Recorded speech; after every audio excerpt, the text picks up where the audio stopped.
ये परमात्म ज्ञान। तो यहाँ सत्संग के आत्म और परमात्म दोनों ज्ञान बताए जाते हैं। विश्लेषण करेंगे।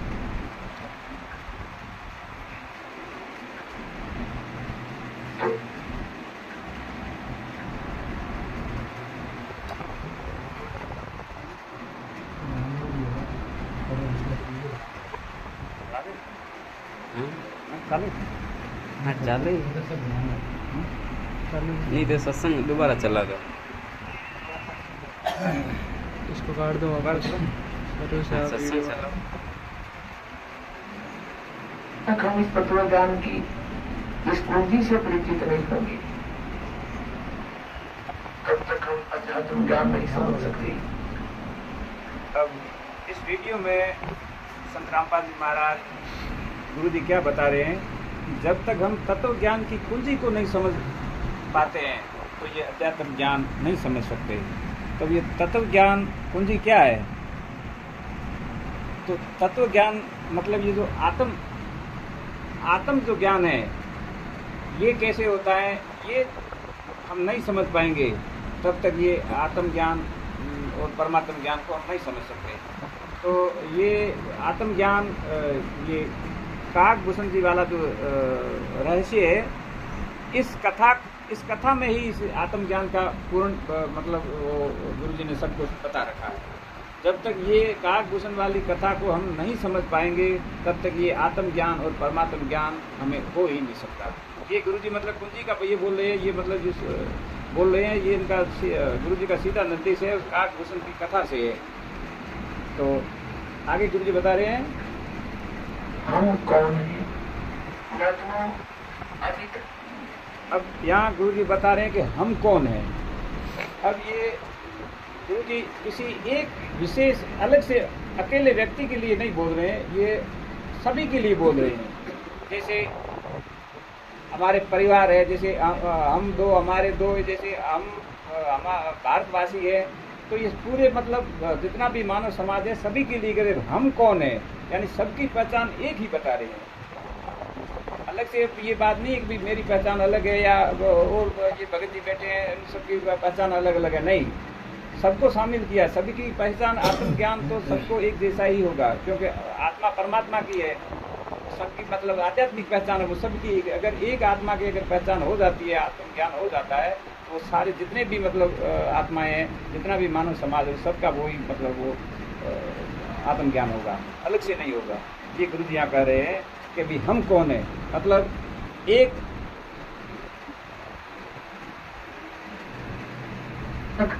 हम सुना कभी थे ऋषि में से कि आत्मज्ञान होना चाहिए। परमात्मा कहते हैं खुद की छाया और खुद के माही की ऋषियों से कि आत्मज्ञान होना चाहिए। अब यहाँ इस वाक्य से गुरु जी बता रहे हैं कि भी हमारे जो ऋषिगण है और ये धर्मगुरु वगैरह ये कहते हैं कि भी आत्मज्ञान होना चाहिए।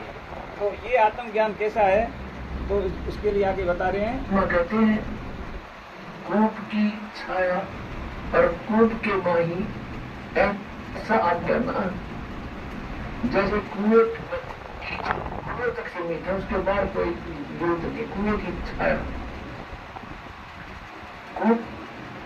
अब गुरु जी यहाँ आत्मज्ञान के इस आत्मज्ञान के बारे में ये बता रहे हैं कि ये जो ऋषि मुनियों को और जो ये धर्मगुरु वगैरह ये कहते हैं कि हमें आत्मज्ञान हो गया है। तो इस ये आत्मज्ञान तो एक ऐसा है जैसे कूप की छाया, कूप के माई, मतलब कुएं की छाया है वो कुएं तक ही सीमित है, उसका किसी दूसरे को लाभ नहीं प्राप्त हो सकता। तो फिर ये आत्मज्ञान वो छाया किस काम की? तो ये आत्मज्ञान भी क्या काम का? आत्मज्ञान अगर है भी तो भी कुछ काम का नहीं है।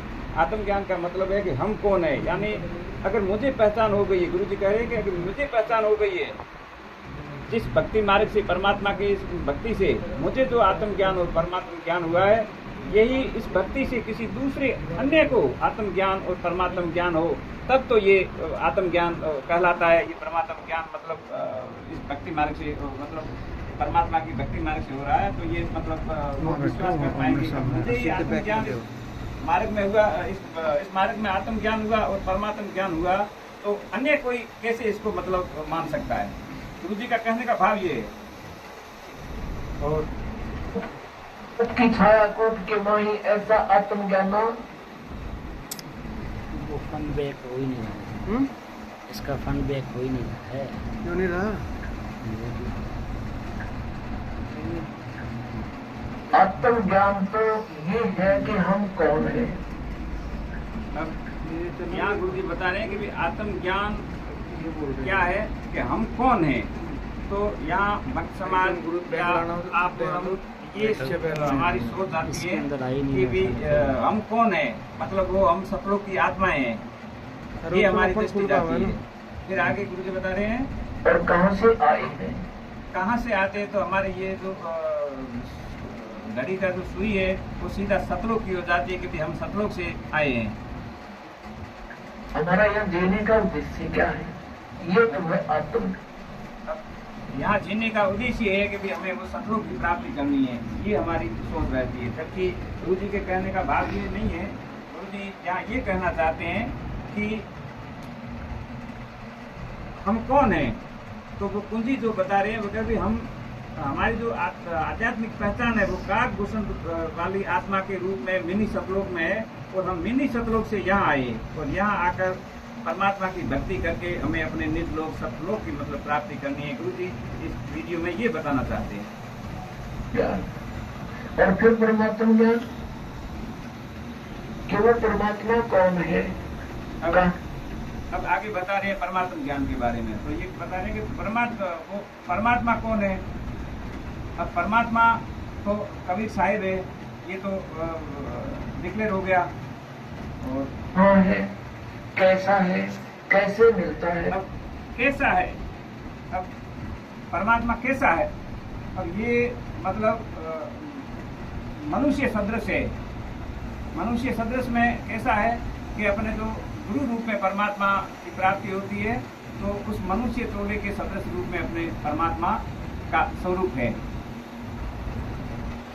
उसको हम पाने का प्रयत्न कर रहे हैं, तो उससे हमें लाभ क्या है। अब उस परमात्मा की जब गुरु रूप में परमात्मा स्वरूप की जब हमें प्राप्ति हो जाएगी, तो उससे हमें ये लाभ होगा कि इस काल जाल से हमें यहाँ से मुक्ति मिल जाएगी, और अपना जो निज लोक है सतलोक, वहाँ हमारा निवास हो जाएगा। अर्थात हम वहाँ सदा सदा के लिए हमारा हम सुखी हो जाएंगे। ये इस आत्म ज्ञान और परमात्मा ज्ञान में। तो गुरु जी ने जो आज दिन तक अपना प्रयास किया है 1994 से, ये आज दिन तक निरंतर जो उसका प्रयत्न और अथक प्रयास है, उसका यही है कि सत्संग से हमें आत्मज्ञान और परमात्मा ज्ञान होना चाहिए। तो गुरु जी का उद्देश्य यही है। और इस बात को रामचंद्र जी भगत जी है, तो ये उल्टा मतलब गुरु जी के विरोध में बात कर रहे हैं कि इनको भी वो आत्मज्ञान की परिभाषा भी मालूम नहीं है और इनको आत्मज्ञान नहीं है। तो गुरु जी बताना तो कुछ और चाहते हैं। गुरु जी तो ये कहते हैं कि जिस परमात्मा की भक्ति से मुझे ये आत्मज्ञान और परमात्मा ज्ञान हुआ है, इसी भक्ति से किसी अन्य को आत्मज्ञान परमात्मा ज्ञान हो, तब ये मतलब भक्ति पर कोई परमात्मा की भक्ति पर विश्वास कर पाएगा, अन्यथा कोई नहीं कर पाएगा। तो फिर ये संसार ये कैसे परमात्मा की भक्ति से जुड़ेगा।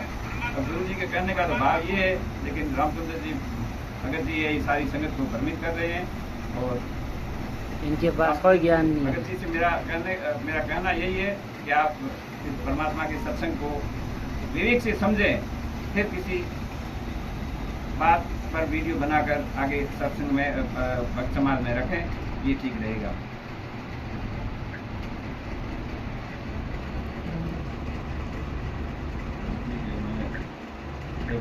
वीडियो